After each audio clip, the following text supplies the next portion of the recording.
Internet की इस दुनिया में फेक न्यूज़ काफ़ी तेज़ी से फैलाई जा रही है।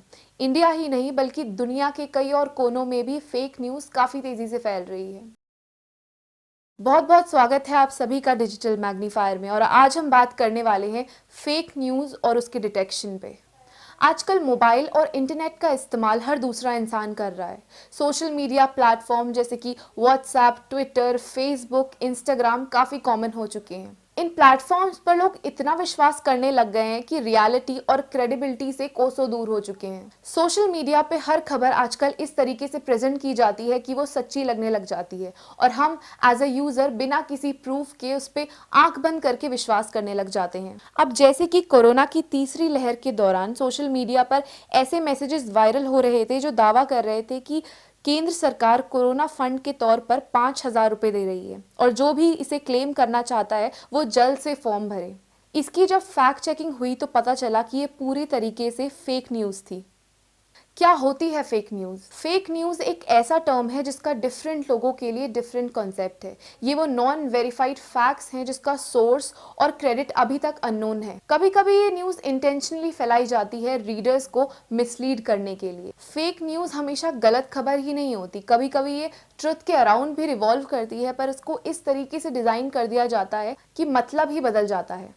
फेक न्यूज़ का चलन इंटरनेट की दुनिया से पहले से चला आ रहा है, पर उस समय रीच कम होने के कारण ये इतना इफ़ेक्टिव नहीं था। पर अब ये ग्लोबल लेवल पर स्प्रेड हो रहा है जिसकी वजह से कई जगहों में मॉब लिंचिंग, कास्टिसिज्म, रैलीज, दंगे को बढ़ावा मिल रहा है। इंडिया में फेक न्यूज़ एक बहुत बड़ी चुनौती है। यहाँ लोग भावनाओं में बहकर रिलीजन, कास्ट, बायसनेस की वजह से झूठी खबरों को भी सच मानने लग जाते हैं। अब हिजाब कंट्रोवर्सी में ही देख लीजिए कितनी फेक इमेजेस और फेक वीडियोस सामने आ रही थी। लोगों को इन्फ्लुएंस करने के लिए फेक व्हाट्सएप मैसेजेस भी फॉरवर्ड किए जा रहे थे। हाल ही में कोरोना महामारी के दौरान भी कई सारी फेक न्यूज़ सामने आ रही थी, जैसे कि 2 साल में आपकी मौत हो जाएगी या इट मे कॉज इनफर्टिलिटी। चलिए एक कमाल की बात बताती हूँ। कई सारे देशों में फेक न्यूज़ लॉ के तहत फेक न्यूज़ पर बैन लगाया हुआ है।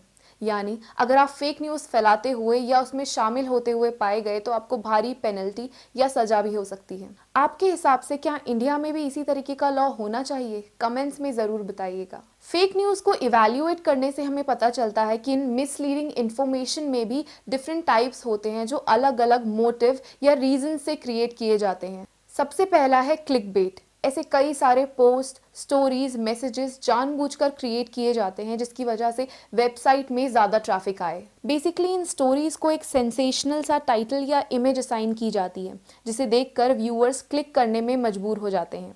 ऐसा भी हो सकता है कि बाहर कुछ और इमेज और अंदर का कंटेंट अलग ही निकले। इन पे आप जितनी बार क्लिक करते हैं राइटर्स को उतना ही प्रॉफिट होता है। प्रोपेगेंडा, ये वो स्टोरीज होती हैं जो नेचर से ही मिसलीडिंग होती हैं। इन्हें जानबूझकर किसी बायस पॉइंट ऑफ व्यू को प्रमोट करने के लिए फैलाया जाता है। इसका बेस्ट एग्जाम्पल है ये। ऐसी मशीन लगाऊंगा, इस साइड से आलू घुसेगा, उस साइड से सोएगा, इस साइड से आलू डालो, उस साइड से सोना निकालो, इतना पैसा बनेगा आपको पता नहीं होगा क्या करना है पैसे का। आलू डालो सोना निकलेगा। हम सभी ने ये मैसेज एक फनी वीडियो के तौर पर अपने दोस्तों को फॉरवर्ड किया है, पर असल में ये रियल वीडियो का एक छोटा सा क्लिप है जिसको कांग्रेस के अगेंस्ट पोर्ट्रे किया गया है। एंटरटेनमेंट, काफ़ी सारे सोशल मीडिया प्लेटफॉर्म्स और वेबसाइट्स फेक न्यूज़ जानबूझकर फैलाते हैं just for the sake of entertainment, और अक्सर लोग भी ऐसी न्यूज़ को पढ़ने या सुनने में इंटरेस्ट रखते हैं क्योंकि ये किसी फेमस पर्सनालिटी, हॉट टॉपिक या रीसेंट हैपनिंग से रिलेटेड होता है। स्लॉपी जर्नलिज्म, सोशल मीडिया के इस दौर पर इतनी सारी सोर्सेज हैं इन्फॉर्मेशन की कि समझ नहीं आता किस पर विश्वास करें। फैक्ट्स पब्लिश करने का राइट आजकल हर इंसान के पास है, तो कैसे सही और गलत में फैसला करें? अक्सर जर्नलिस्ट बिना ग्राउंड रिसर्च किए आधी स्टोरी पब्लिश कर देते हैं जो ऑडियंस के लिए मिसलीडिंग हो सकती है। बायस्ड न्यूज़, सोशल मीडिया हमारे न्यूज़ फीड में वही स्टोरीज रिकमेंड करता है जो उनकी एनालिटिक्स के हिसाब से हमारे इंटरेस्ट में हो। वहीं कई सारे लोग स्टोरी क्रिएट करते हैं अपने पर्सनल बिलीव्स या बायसनेस को लोगों तक कन्वे करने के लिए। ऐसे केसेस में अगर आपके चॉइसेस ज़्यादा इन्फ्लुएंस होने वाले हैं तो चांसेस है कि आप ऐसे ओपिनियटेड लोगों से कभी भी इन्फ्लुएंस हो सकते हैं। How to spot fake news, आजकल की दुनिया में fake news is just one click away. Phone खोलते ही हमें कई सारे मैसेजेस, लिंक्स, वीडियोस और पिक्चर्स सामने आ जाती हैं, पर ज़रूरी नहीं कि हर पिक्चर सच हो। इसके लिए बेसिक न्यूज़ डिटेक्शन की समझ होना बहुत ज़रूरी है। कुछ न्यूज़ ऐसी होती हैं जिन्हें देखते ही फेकनेस का अंदाज़ा हो जाता है, पर कुछ ऐसी होती हैं जो रियल लगने लग जाती हैं। ऐसी न्यूज़ के लिए कुछ बेसिक बातें हैं जिससे आप इनको एग्जामिन कर सकते हैं।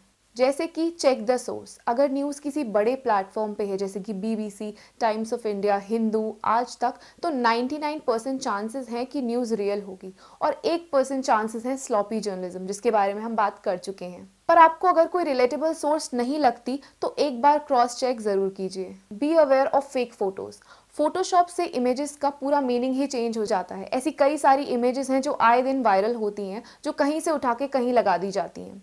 ऐसी कुछ इमेजेस आपको स्क्रीन पे भी दिख रही होंगी। इसके लिए बेस्ट टूल है गूगल रिवर्स इमेज सर्च, जिससे आपको ओरिजिनल इमेज का पता चल जाएगा। Check facts on different locations. Single source पर रिलाई करना हमेशा ट्रस्टवर्दी नहीं माना जाता। अगर एक न्यूज़ किसी एक से ज़्यादा प्लेटफॉर्म पर पाई जाए तो उसके फेक होने के बहुत कम चांसेस हो जाते हैं। इस बात में कोई शक नहीं है कि इंटरनेट में राइट टू एक्सप्रेशन के साथ काफ़ी सारी नई चीज़ें सीखने और समझने को मिलती हैं, पर इस प्लेटफॉर्म का सही और गलत अंतर समझना बहुत ज़रूरी है। इंटरनेट में जहां एक और फेक न्यूज़ फैलाई जा रही है, वहीं उसके डिटेक्शन के लिए भी काफ़ी सारे टूल मौजूद हैं। पर सही मायने में अगर इस प्रॉब्लम का सल्यूशन चाहिए तो लोगों के बीच अवेयरनेस होना बहुत ज़रूरी है। अफवाहों और सच्चाई के बीच में फ़र्क न्यूज़ लिखने वाले, फॉरवर्ड करने वाले और इसे पढ़ने वाले को भी समझ आना चाहिए।